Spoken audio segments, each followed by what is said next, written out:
എന്റെ മകൻ പഠിക്കണം എന്നായിരുന്നു അമ്മയുടെ ആഗ്രഹം. അതുകൊണ്ടാണ് അവനെ സ്കൂളിലേക്ക് അയച്ചത്. പക്ഷേ ഗേറ്റ് തുറന്നില്ല. സെക്യൂരിറ്റി അവനെ അകത്തേക്ക് കടക്കാൻ അനുവദിച്ചില്ല. എനിക്ക് മനുഷ്യരുടെ പോലെ മുഖമില്ല, അതിനാലാണ് അവരെന്നെ പഠിക്കാൻ അനുവദിക്കാത്തത്.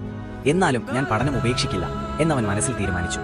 മനുഷ്യർ വലിച്ചെറിഞ്ഞ മാലിന്യത്തിനിടയിൽ പുസ്തകങ്ങളും പേനകളും കണ്ടപ്പോൾ അവൻ അവയെ എടുത്തു. ഒരു ദിവസം മനുഷ്യർ തന്നെ എനിക്ക് ആദരവ് കാണിക്കണം എന്ന സ്വപ്നത്തോടെ അവൻ പഠിക്കാൻ തുടങ്ങി. വീതി വിളക്കിന് കീഴിൽ അവൻ പഠിക്കുമ്പോൾ ചുറ്റും കുട്ടികൾ കളിക്കുകയായിരുന്നു. എനിക്ക് സഞ്ജു സാംസൺ ആവേണ്ട, എനിക്ക് ഭാരത് ചന്ദ്രൻ IPS ആവണം എന്നായിരുന്നു അവന്റെ ലക്ഷ്യം. വയസ്സ് മാറിയാലും പഠനം അവൻ നിർത്തിയില്ല. ഒടുവിൽ സ്വപ്നം സത്യമാകുന്നു.